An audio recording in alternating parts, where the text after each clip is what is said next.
Welcome back to ABC General Hospital Spoilers channel. Today, we will learn about the explosive drama unfolding in Port Charles this Tuesday, December 2nd, 2025. Fans are bracing themselves for an episode packed with shocking revelations, unexpected visitors, and wedding day disasters that will leave everyone breathless. The upcoming installment promises to deliver heart-stopping moments that could change the trajectory of multiple storylines for weeks to come. Thanksgiving chaos at the Quartermaine Mansion. The Quartermaine family's annual Thanksgiving celebration takes a disastrous turn when Brooklyn Quartermaine's worst fears come true. BLQ had explicitly warned her beloved husband Harrison Chase about the family's notorious turkey curse, a 30-year streak of Thanksgiving dinner failures that has become legendary among Port Charles residents. Despite her passionate pleas and detailed recounting of past culinary catastrophes, including the infamous 2015 incident when the turkey caught fire and set off the mansion's entire sprinkler system, Chase remained stubbornly optimistic. He insisted on breaking the tradition, convinced that his positive attitude and careful planning would finally end the Quartermaine turkey jinx. Unfortunately for the newlyweds, Chase's confidence appears to have been wildly misplaced. In a heated preview clip, a frazzled Brooklyn frantically confronts her husband, her voice rising as she reminds him that he was the one who wanted to tempt fate and challenge decades of documented disasters. The kitchen is likely in shambles, smoke alarms blaring, and the carefully planned family gathering teetering on the edge of complete chaos. Trina's shocking discovery at the Ashford residence. Meanwhile, across town at the Ashford family home, what should be a peaceful holiday gathering transforms into a scene of absolute pandemonium when Trina Robinson makes an earth-shattering discovery. The intimate celebration sees family and friends gathered together, champagne glasses raised high in preparation for what appears to be a congratulatory toast. Kai Taylor stands proudly beside Trina, his presence suggesting their relationship has reached a significant milestone. However, the romantic atmosphere shatters instantly when Trina's attention suddenly shifts away from Kai to someone positioned across the elegantly decorated room. Her face drains of color as she gasps, "What did you say?" The intensity of her reaction suggests this isn't a simple misunderstanding. Something profoundly shocking has just been revealed. Spoiler speculation is running rampant that this dramatic moment could involve the revelation of Portia Robinson's unexpected pregnancy, a bombshell that would send shockwaves through the entire family dynamic. The timing couldn't be more complicated, given Portia's current relationship status and the various entanglements surrounding the Robinson-Ashford clan. Isaiah Gannon's hospital appearance. Adding another layer of intrigue to the unfolding drama, Isaiah Gannon makes a mysterious appearance at General Hospital that catches Portia completely off guard. When she spots him unexpectedly walking through the hospital corridors, Portia immediately confronts him with obvious confusion and concern, demanding to know what brings him there on a holiday. Isaiah's cryptic response and knowing expression suggest his visit is far from coincidental. Inside sources indicate that Isaiah might be offering to help Portia cover for Terry Randolph, who appears to be dealing with a sensitive situation that requires discretion and loyalty. This development raises fascinating questions about what exactly Terry has gotten herself into and why Portia would need assistance maintaining the charade. The conspiracy of silence between these three medical professionals hints at complications that could have serious professional and personal ramifications. Stella Henry's cryptic revenge comment. In another intriguing scene, the wise and formidable Stella Henry delivers a loaded statement that has fans buzzing with theories. Speaking to an as-yet unidentified person, Stella declares with unmistakable satisfaction that that's all the revenge they need. Her tone suggests justice has finally been served after a long period of waiting and planning.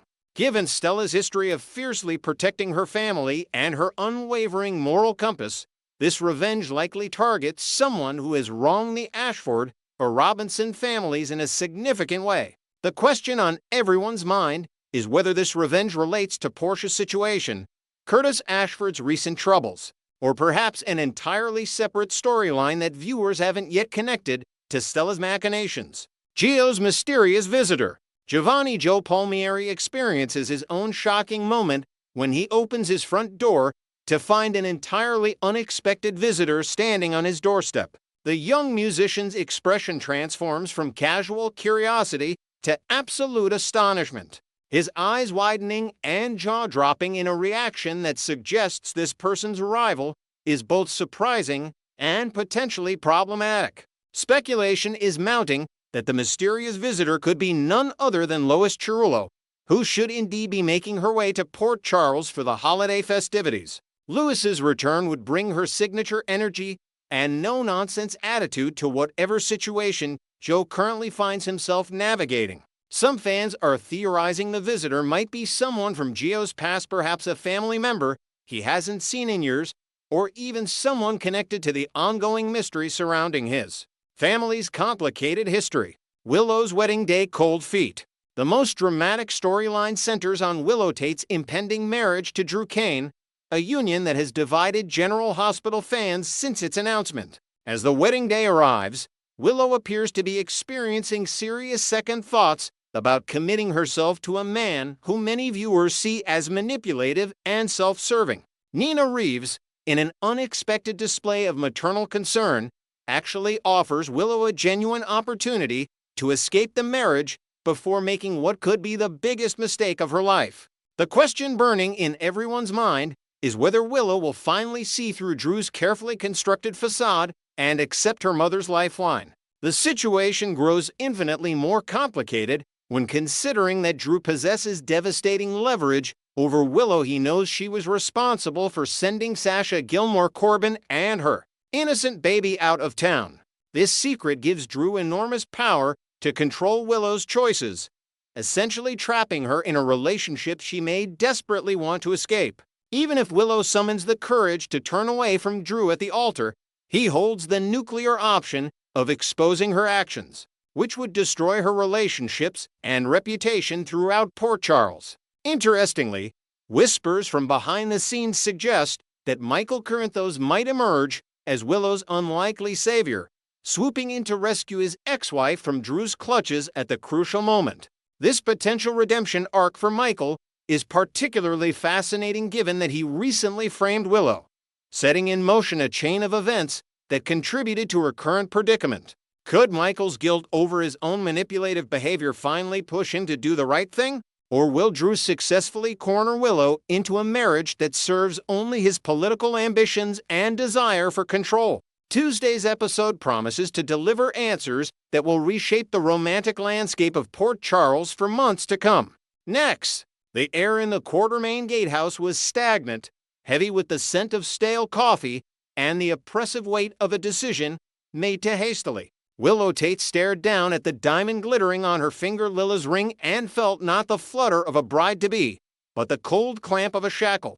Drew Kane sat across the room, his leg propped up as he reviewed legal documents, his demeanor terrifyingly casual for a man who had just re-anchored her to his chaotic life. "It's a statement, Willow," Drew had said, his voice smooth, lacking the jagged edges of the man she thought she knew. "Us, together. It tells the die you have stability. It tells the town you're not a flight risk." But as he turned the page, a shadow crossed his face, a micro-expression of calculation that sent a chill racing down Willow's spine. It wasn't love she saw there, it was ownership. And lurking behind that proprietary gaze, she sensed the phantom influence of Nina Reeves. The proposal felt orchestrated, a move on a chessboard she hadn't realized she was standing on. Willow stood up, the movement abrupt. "I need air," she murmured, grabbing her coat before Drew could protest. "Don't go far," Drew called out, not looking up. "We have an image to maintain." The drive to the Quartermain mansion was a blur of autumn leaves and panic. Willow knew she was walking into the lion's den. Michael Corinthos had been Dark Michael for weeks, his rage a palpable force that had kept her from her children. But the fear of what Drew and Nina were plotting outweighed her fear of Michael's anger. She found him in the solarium, staring out at the gray sky, a tumbler of scotch in his hand despite the early hour. He didn't turn when she entered. "If you're here to flash the ring, you can leave," Michael said, his voice low and dangerous. "I'm not here to fight, Michael," Willow said, her voice trembling but resolute. "I'm here because I think I've made a mistake. I think we're both being played." Michael turned then, his eyes cold chips of ice. "Played? You moved back in with him, Willow. You said yes, because I felt cornered." Willow stepped closer, pleading with her eyes. "Drew's motives, they don't feel right. And Nina, she's been hovering, whispering in his ear. I saw them together before the proposal, looking like conspirators. Michael, if Nina is pulling strings to keep me tied to Drew, to keep me away from you and the kids, I need to know." The mention of Nina acted like a spark in a powder keg. Michael's grip on his glass tightened until his knuckles turned white. His hatred for Nina Reeves was the one thing that burned hotter than his anger at Willow. "Nina," he spat the name like a curse. "If she's using you to get to me, or to secure her place in this family." "I think she is," Willow whispered. "And I think she's using Jacinda Bracken to do it."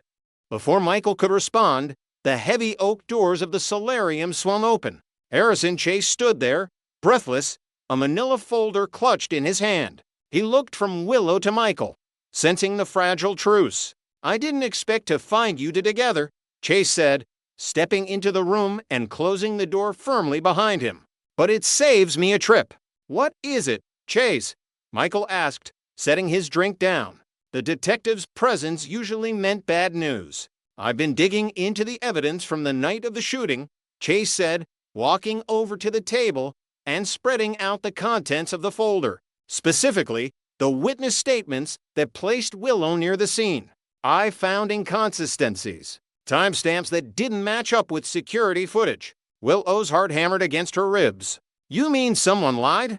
"Not just lied," Chase said grimly. "Fabricated. I found a digital trail leading back to a burner phone. I couldn't trace the owner initially, but I cross-referenced the signal towers."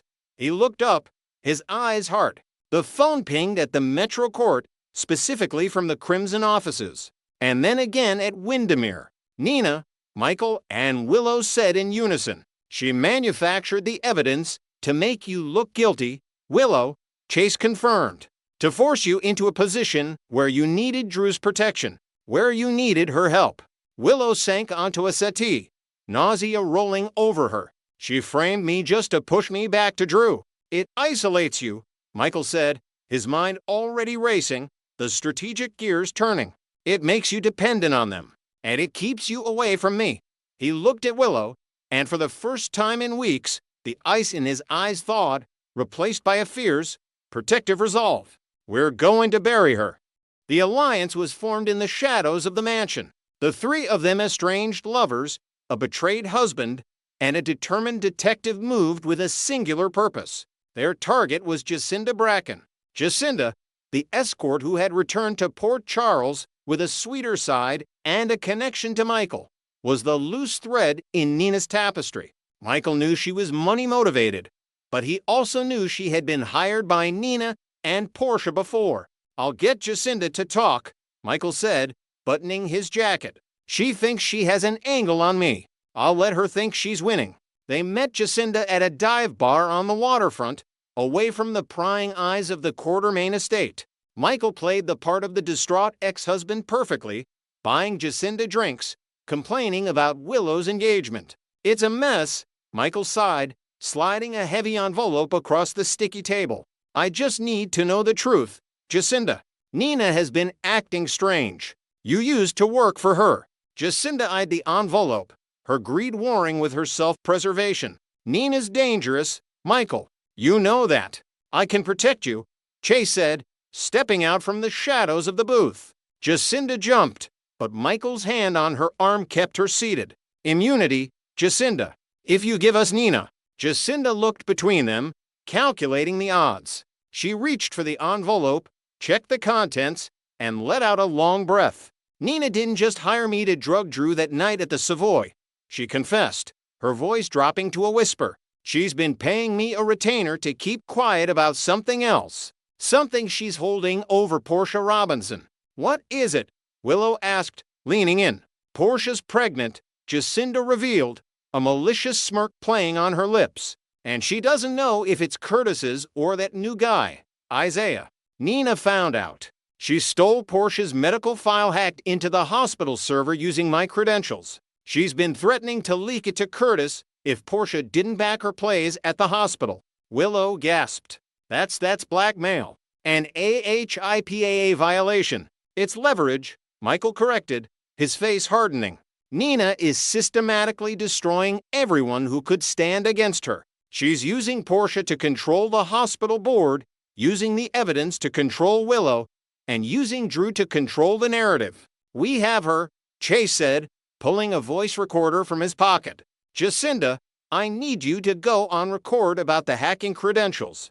The dossier they compiled over the next 48 hours was a testament to Nina's desperation. Chase pulled the server logs from General Hospital, corroborating Jacinda's story about the unauthorized access. Michael used his own resources to track the payments from Crimson accounts to Jacinda's offshore shell company. Willow, fueled by a cold fury, gathered the personal texts Nina had sent her, messages that now read like veiled threats disguised as concern. They met back at the gatehouse, the very place where the nightmare had begun. Drew was out, summoned away by a frantic call from his political team, a distraction orchestrated by Michael. This is it, Chase said, placing the thick file on the coffee table. We have proof of witness tampering, blackmail, computer fraud, and obstruction of justice. Willow ran her hand over the cover of the file. She wanted to be my mother so badly, she said softly, but she treats people like dolls. She breaks them and then tries to glue them back together the way she wants. She's not going to break you, Michael said, standing beside her. He reached out, hesitating for a moment before covering her hand with his. We end this tonight. The confrontation took place at the Metro Court in the heart of Nina's domain. Nina was holding court at a table near the center, laughing with a potential advertiser, looking every inch the Queen of Port Charles. When Willow, Michael, and Chase walked in, the atmosphere in the restaurant shifted. The chatter died down. Nina looked up, her smile faltering as she saw the united front approaching her. Willow, Nina stood up, smoothing her dress. Michael, what is this? It's over, Nina, Willow said, her voice carrying across the silent room. She didn't shout. She didn't need to. The weight of the truth gave her words power. I don't know what you're talking about, Nina said, laughing nervously, her eyes darting to Chase. Detective, surely you have better things to do. Actually, Ms. Reeves, this is official police business, Chase said, stepping forward. We have a warrant for your arrest. Arrest? Nina screeched, the facade cracking. For what? Michael stepped forward, tossing the file onto the table. It landed with a heavy thud, upsetting a wine glass. For fabricating evidence in the Drew Kane shooting. For blackmailing Dr. Robinson. For cyber crimes involving hospital records. You have no proof, Nina hissed, her face pale. We have Jacinda, Willow said, stepping closer to the woman who had birthed her and then tried to own her. We have the server logs. We have the bank transfers. We know you framed me, Nina. You tried to send me to prison just so you could swoop in and save me, so I'd be indebted to you forever. The color drained from Nina's face. She looked around the room, seeing the judgment in the eyes of the patrons. She looked at Willow, searching for a crack in the armor, a sign of the daughter who used to crave her approval. She found none. I did it for you, Nina whispered, the tears starting to flow, a performance that no longer had an audience. I wanted to protect you from him. She pointed a shaking finger at Michael. You didn't do it for me, Willow said, pulling the engagement ring from her finger. You did it for yourself. She dropped Lila's ring onto the table next to the file. The diamond hit the wood with a sharp click that sounded like a gavel coming down. Chase, Michael said, nodding to the detective. Chase pulled out his handcuffs. Nina Reeves, you have the right to remain silent. As Nina was led away, protesting and weeping, the tension that had gripped Willow's chest for weeks finally released. She looked at Michael. The dark Michael was gone, replaced by the man she had fallen in love with, weary, guarded, but present. Thank you, she said. We're not done, Michael said, looking at the ring on the table. We still have to deal with Drew. I know, Willow said, taking a deep breath. But for the first time in a long time, I'm not afraid. She looked out the window at the Port Charles skyline. The sun was setting, casting long shadows, but the streetlights were flickering on, one by one, illuminating the path forward. Justice had been served, but the reclamation of her life was just beginning.